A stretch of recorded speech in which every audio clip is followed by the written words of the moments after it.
una disculpa por algunas fallas técnicas del inicio. También pueden cantar la próxima canción, que eso se trata de recordar a José Alfredo, de cantarlo, que es una manera de leerlo y de sentirlo.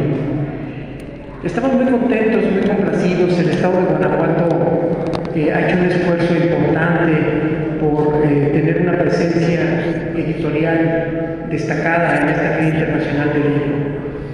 Pero nuestro contento tiene que ver con la presencia del maestro Juan Villoro, por varias razones. Primero, porque la vida de Juan Villoro está unida a la vida de Guanajuato por diversos motivos. Primero, por supuesto, por el gran compositor José Alfredo Jiménez, por este excelente prólogo que ha escrito, que ha dejado aquí plasmado en el libro, pero también por su conocimiento, su interés en otro grande de Guanajuato, Jorge Ibargüengoitia, de quien también estamos conmemorando 40 años de su trágico accidente y muerte. Ojalá que el maestro Villoro entre en confianza y nos comente algunas anécdotas de por qué Guanajuato es importante en su vida, por qué está ligado a su familia y sobre todo por qué sigue prodigando amistad, inteligencia, letras a este bello estado de la República Mexicana.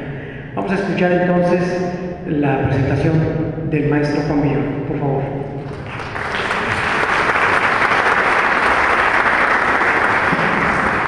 Muchas gracias, buenas tardes a todas, a todos, me da muchísimo gusto estar aquí. Pues ya Mauricio me puso en un brete porque me pide que haga algo más o menos confesional, pero pues no quiero escurrir el bulto, y es que mis padres se conocieron en Guanajuato. Si no fuera por la ciudad de Guanajuato yo difícilmente existiría. Mi madre yucateca vino a vivir a la Ciudad de México, tenía un novio inconveniente. Bueno, en aquella época yo creo que para mi abuela todos los novios hubieran sido inconvenientes, pero dijeron, te mandamos con unas señoritas muy decentes que conocemos en Guanajuato, las señoritas Villaseñor, y parientes de Ibargüengoitia. Y entonces la mandaron a vivir allá a Guanajuato y a estudiar la carrera de letras. Ustedes saben que Guanajuato es una ciudad estudiantil muy importante. Y entonces, siendo una ciudad más pequeña, todos se conocían.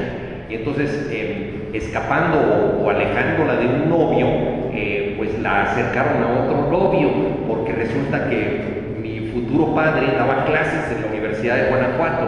Guanajuato se había convertido en un bastión muy importante que le había dado trabajo a jóvenes profesores españoles, y varios de ellos compartían en casa. Entonces mi padre vivía con Luis Ríos y con otros profesores ahí, y pues en la chorcha y todo se fue acercando a mi mamá al estilo de un filósofo, o sea, de una manera que ella ni se dio cuenta.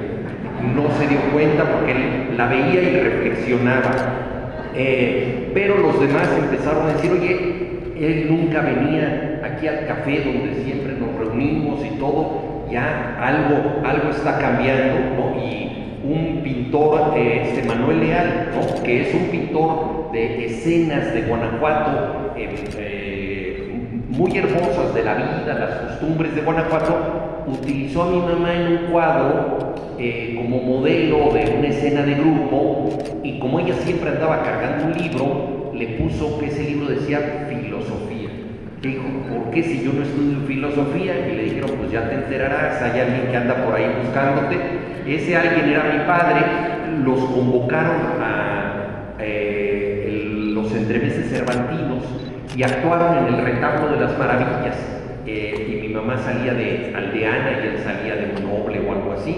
Y ahí pues ya empezaron a hablar más, y total que lo demás es historia, y aquí estoy ante ustedes gracias a los romances que se producen en Guanajuato. O sea que cuando te hablen de amor y de ilusiones, ya lo decía José Alfredo, pues surgen muchas cosas, entre otras un hijo como yo que proviene de los romances guanajuatenses. Me da muchísimo gusto estar aquí en la presentación del espléndido libro de Paloma Jiménez. Cuando yo tuve la suerte de conocerla, me dijo, soy la hija de José Alfredo, y yo le dije, pues los dos somos hijos de filósofos, porque mi papá se dedicaba a la filosofía, y como ya muy bien dijo Adriana, José José Alfredo Jiménez es el filósofo popular de México. Realmente supo calar en el alma, en el pensamiento de los mexicanos de manera absolutamente incomparable.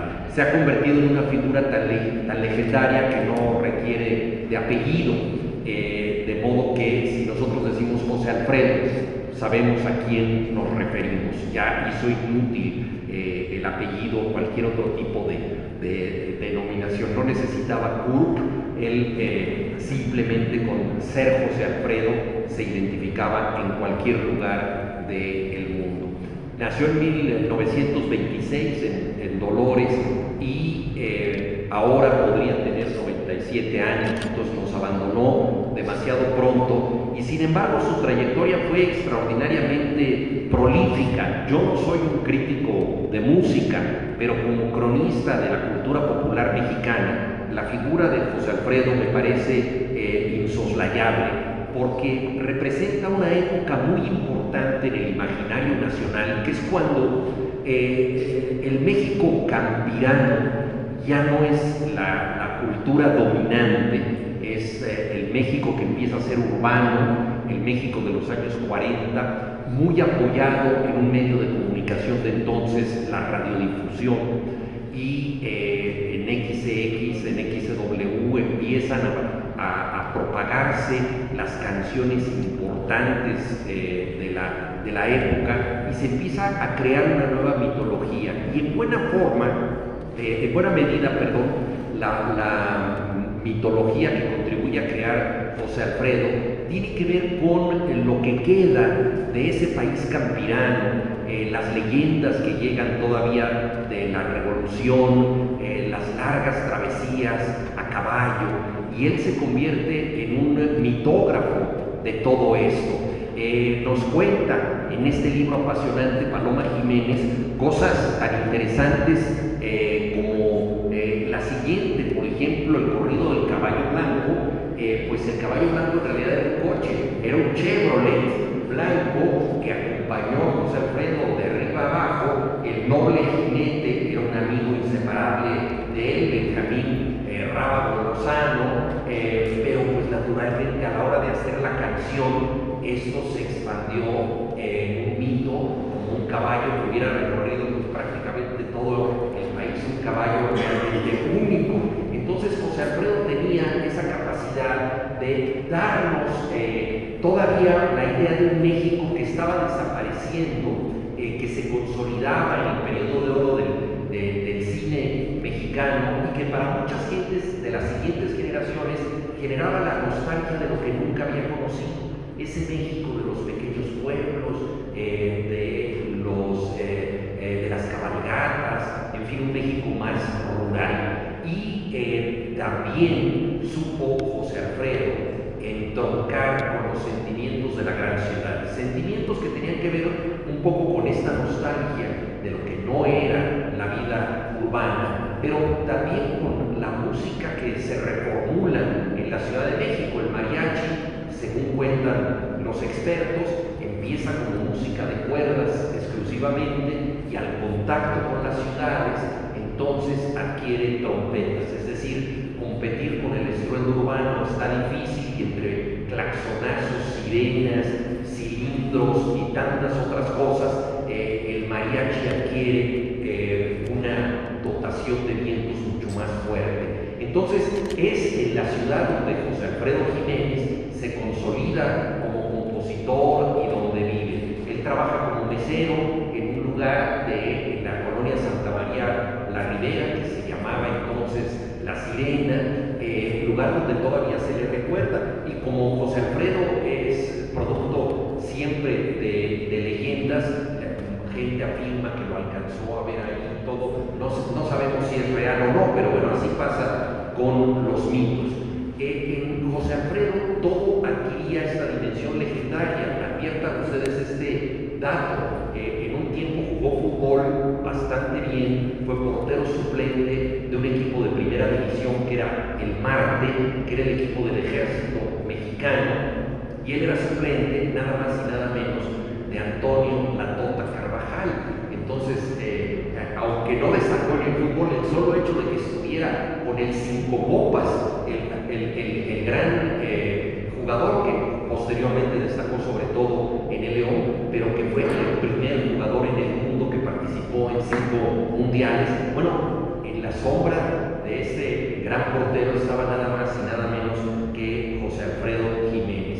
Pero el espacio fundamental de sus canciones, nos lo dice muy bien Paloma Jiménez, su santuario, su confesionario fue la cantina.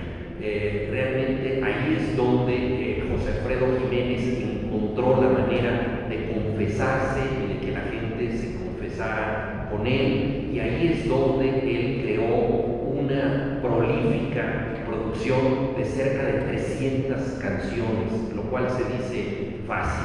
Yo no soy una autoridad en la música, pero los grandes conocedores de la música popular mexicana sostienen que ha habido 4 grandes compositores indiscutibles por el volumen de su obra.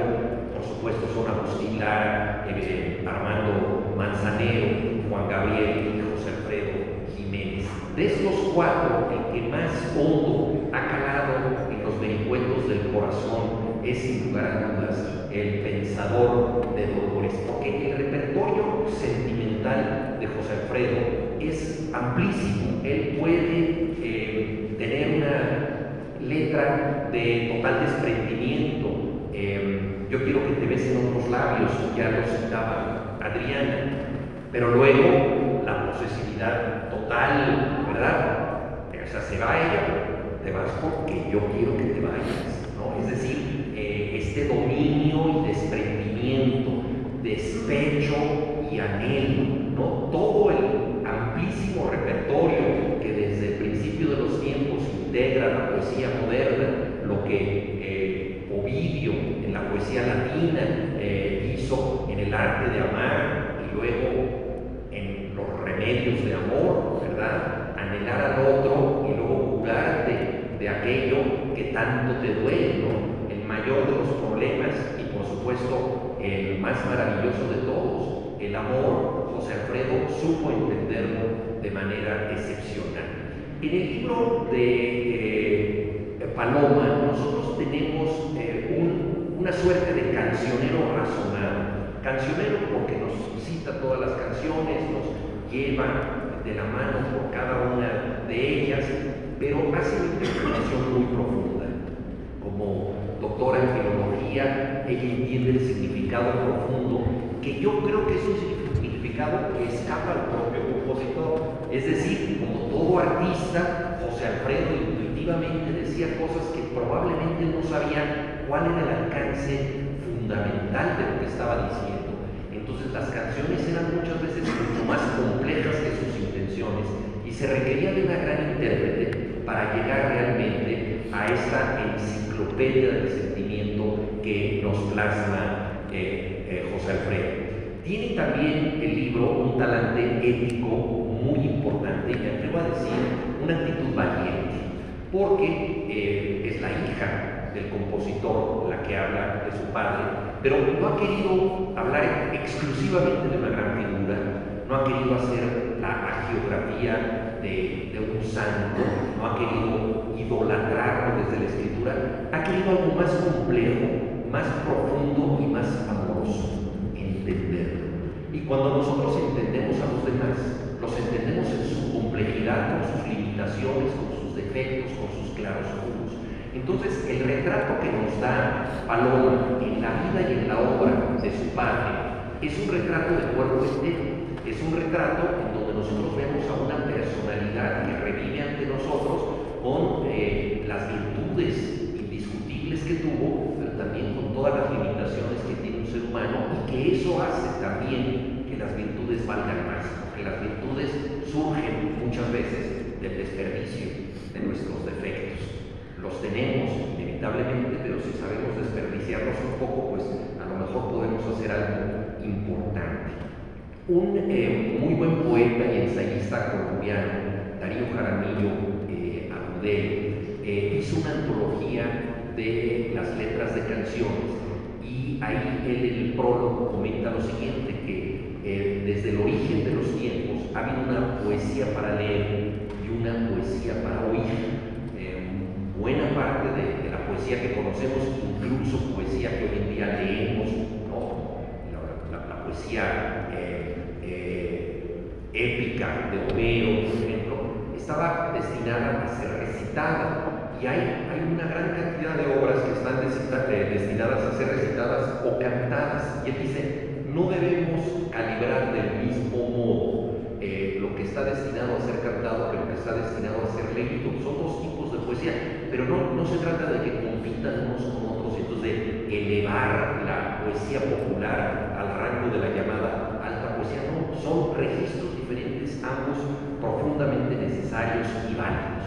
Y entonces José Alfredo Jiménez es un autor muy poco libresco, ¿no? Él incluso se burla de su propia ignorancia, nos lo dice muy bien Paloma en sus letras, con cierta ironía sobre sí mismo, de no ser una persona muy preparada, pero tiene esa intuición que le hace decir cosas sabias en unas cuantas frases y que llegan a lo más hondo del corazón. Una cosa muy interesante en la trayectoria de José Alfredo es quienes lo han cantado, por supuesto los principales cantantes de México.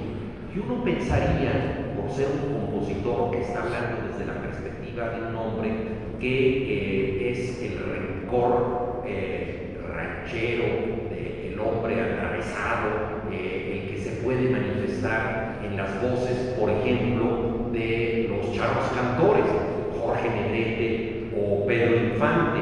Pero ha sido interesantísimo ver cómo las grandes cantantes de la música ranchera lo han interpretado. Lucha Reyes, por ejemplo, o Lola Beltrán, Chabela Vargas, amiguísima de él, ¿no? Lucha Villa, y ahora tenemos una nueva sesión con una voz de mujer que nos interpreta a José Alfredo. De modo que ese sentimiento ha ido de ida y vuelta de un género a otro y se ha acomodado perfectamente en ambos. Carlos Monsiváis dijo algo muy importante: no hay cómo envejecer a José Alfredo. O sea, hay música que pasa de moda, hay canciones, a todos nos ha sucedido, que oímos en la juventud y decimos que ay, cómo ha envejecido esta canción, qué raro se oye el arreglo, todo. José Alfredo se mantiene igual, ¿no? Los argentinos dicen de Gardel que cada vez canta mejor. Lo mismo se puede decir de las piezas de José Alfredo, que realmente siguen siendo vigentes en todo momento. Y si no, pensemos en lo que sucede cuando recitamos o mencionamos algunas de sus letras, ¿no? Muchas veces no estamos conscientes de conocer a José Alfredo y sin embargo nuestra vida ha estado acompañada por él, ¿no? Cuando el director de cine Billy Wilder fue por primera vez a ver una representación teatral de Hamlet, salió diciendo: esta obra está llena de citas, porque muchas de las frases de la obra ya las había oído, porque son refranes de la cultura inglesa que provienen de esa obra. Entonces parecía que Shakespeare estaba citando gente, y no, al revés, ¿verdad? Están esas citas en la calle porque salieron de la obra de Shakespeare. Y lo mismo pasa con muchas frases que ya se han convertido en refranes y pertenecen al ADN de la patria, ¿no? Yo sé bien que estoy afuera, pero el día en que yo me muera sé que tendrás que llorar. Al sentirme un poquito tomado, pensando en tus labios, me puse a cantar: la vida no vale nada, no vale nada la vida. Me cansé de rogar, me cansé de pedirle que yo sin ella de pena muero. Yo sentí que mi vida se perdía en un abismo profundo y negro como mi suerte. Amanecí otra vez entre tus brazos y me querías decir no sé qué cosa, pero callé tu boca con mis besos. Te vas porque yo quiero que te vayas. Si encuentras un amor que te comprenda y sientas que te quiere más que a nadie, entonces yo daré la media vuelta. Y ya lo citó Adrián. Estoy en el rincón de una cantina, que me sirvan de una vez para todo el año. Tómate esta botella conmigo. Quiero ver a qué sabe tu olvido. Se me acabó la fuerza de la mano izquierda.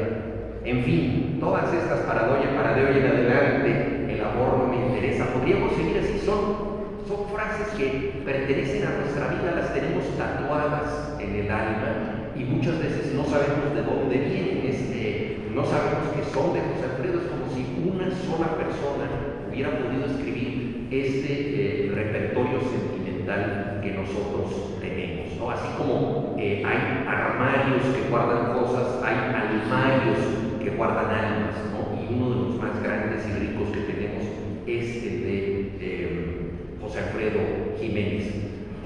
Llama la atención que alguien que supo interpretar la condición humana y las pasiones de la gente, los sueños, sus ilusiones, sus amores de manera tan compleja, y que compuso cerca de 300 canciones, no tuviera formación musical ni tocara un instrumento.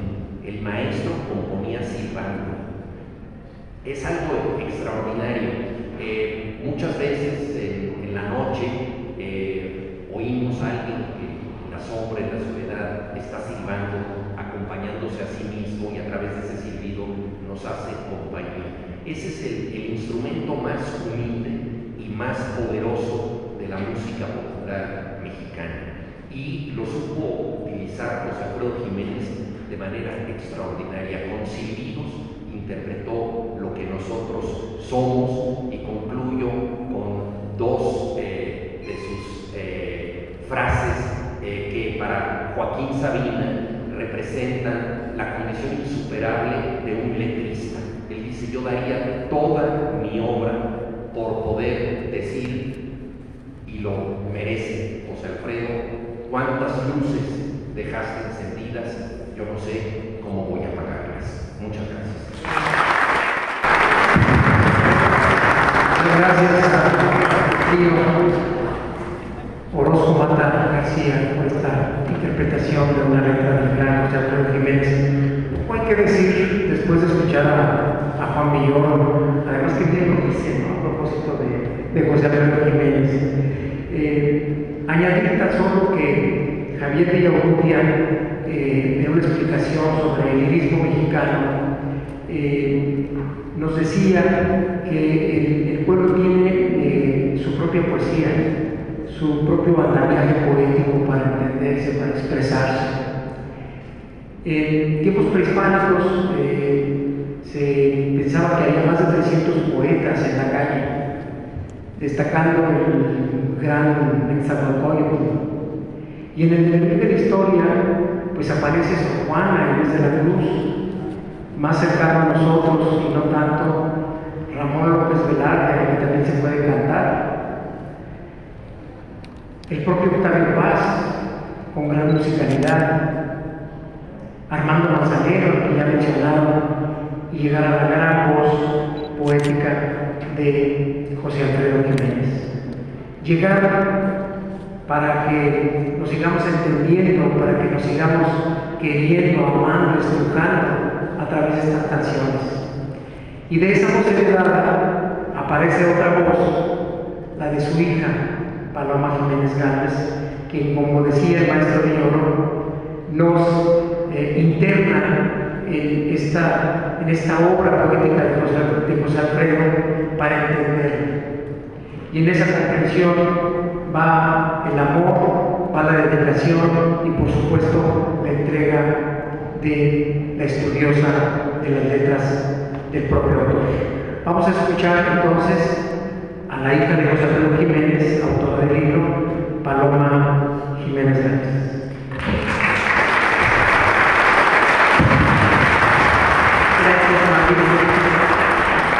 Gracias, Adriana, por tus palabras. Gracias, Juan. De verdad que creo que ya con eso no van a venir el libro, ya lo dijiste todo. Pero agradezco mucho la presencia de todos ustedes. A mí me emociona muchísimo porque la verdad este libro lo empecé a crear desde hace muchísimos años, y fue algo muy lindo el poder irlo haciendo porque tenía que tomar distancia de la figura paterna, pero al mismo tiempo tenía que acercarme a ella. Era una voz que yo tenía desde niña, desde antes de nacer quizás, y tenía que tomar distancia a esa figura paterna para poder entrar en el análisis de las letras de otra manera, pero también de él.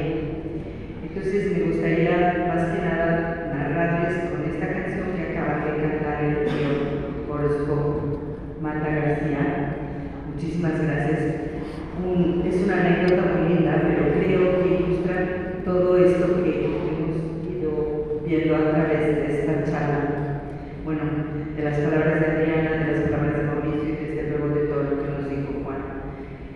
Es muy curioso como un compositor, como un filósofo, como un autor se va metiendo en su obra, a lo mejor sin sentirlo, pero sucede que cuando José Alfredo escribió esta canción, estaba en Los Ángeles, había un teatro que se llamaba El $1,000,000, que creo que todavía existe el edificio y es muy característico, es una visita casi obligada en el centro de Los Ángeles porque tiene además unas esculturas curiosas que son entre surrealistas y metamórficas. Entonces, en este teatro, el empresario Frank Faust siempre convocaba a la gente latina para hacer vivencias con sus paisanos y poder estar en contacto con la obra de muchos de los artistas que llegaban a Los Ángeles y que los migrantes que vivían allá en la zona de California pues tuvieran un pedacito de su tierra cada vez que se presentaba alguno de ellos. En aquella ocasión estaba un dueto que se llamaban Licha y Efraín, que eran jarochos, y estaba, creo que María de Lourdes, pero se juntaban a veces a cenar y me parece que era la última noche que se presentaban Licha y Efraín. Licha llegó un poquito tarde y dejó en el piso una bolsa. Entonces mi papá la dio y dijo: ¿por qué estás tan triste? Te veo que no quieres regresar a México. Y dice: no, la verdad es que ya quiero regresar a México. Y compré esta muñequita para llevársela a mi hija, porque yo le digo mi negrita. Y sacó la muñequita, era una muñequita negra que pues en México nunca habríamos podido conseguir una muñeca con esas características. Y mi papá se quedó pensando y dijo: a mí no me va a dar tiempo de ir a comprar una muñequita a mi hija. Entonces me escribió esta canción. Y justamente platicando con la hija de Licha, me enseñó la fotografía de su muñequita negra, que un día me la llevó a Garibaldi para que yo conociera la muñequita negra, que a mí no me pudieron comprar, pero que la compartíamos. Entonces decía: tú me compartes la canción, yo te comparto mi muñequita. Pero me gusta mucho contar esta anécdota, ya que hicieron el favor de cantarla, pues me parece que con esto se complementa mucho cómo el compositor se acerca a su objeto y logra una obra que además no es ranchera, es un bolero y no pasa el tiempo porque lo podemos seguir cantando. No hay manera de envejecerlo y ellos lo han hecho con un arreglo muy contemporáneo. Así que, pues creo que ahí se condensó con la anécdota y con la canción todo esto que yo plasmo en este libro, en donde lo que quise hacer fue abordar la cosmovisión de José Alfredo a través del sujeto lírico que está cantando esas canciones. El sujeto lírico va cambiando en cada una de sus interpretaciones. Sin embargo, la cosmovisión es lo que nos entrega los rostros de José Alfredo, que son muchos, no es solo uno, pero hay uno que es muy fuerte y es el del sufrimiento, y en esta letra lo dice muy claro: olvida que el mundo va a ser cruel contigo. O sea, el mundo va a ser cruel contigo, no te queda de otra. Piensa que nunca en la vida tendrás que sufrir, pero es una marca de la existencia, ya lo decía el Buda. Es muy antigua esta concepción del sufrimiento, pero lo que tenemos que hacer es saber sobrellevarnos y no atormentarnos con el sufrimiento, porque es parte inherente de la vida. Y José Alfredo lo va diciendo en muchas de sus letras, como en La vida no vale nada, como en El mundo es una cantina tan grande como el dolor. Ya ahí tenemos una cosmovisión muy plena. Pero no es solamente eso, sino que hay un José Alfredo que nos habla del mundo sagrado, hay otro que nos habla de la mujer en sus diferentes facetas. Yo no las abordé todas, desde luego,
poco a beber, pero visita más el señor Saludos y anunciando a don Pedro cada vez que se van a corte, ¿no? Entonces eso no lo pusieron, pero yo sí se los dije. Y vaya, si analizamos las canciones, sí hay varias que hablan del alcohol, pero en las casi 300 que tienen, quizás serán 50 las que tienen alguna mención, que no es nada nuevo. Los mismos griegos nos hablaron del alcohol, el dios del vino es Dioniso, y es parte de este renacimiento, de ese mito que nos cuenta. El alcohol de alguna manera nos lleva a las fiestas, que a lo mejor ahora gozamos de ello. El carnaval acaba de terminar y el carnaval era justamente una de las fiestas que nos ayudaba a llegar a la catarsis, pero no era que tuviéramos carnaval todos los días, sino un periodo del año que casi siempre coincidía con las cosechas y con los solsticios equinoccios. Así que yo creo que José Alfredo tiene muchos rostros que se les interesa entrar un poco dentro de ellos, pues aquí está el libro y yo les agradezco mucho su presencia y pues ya no tengo nada más que decir que muchísimas gracias al Estado de Guanajuato que nos hizo favor de publicarnos con esta edición tan linda, impecable, muy cuidada, y a nuestro gobernador que hace mucho por su estado y que se lo agradecemos desde aquí.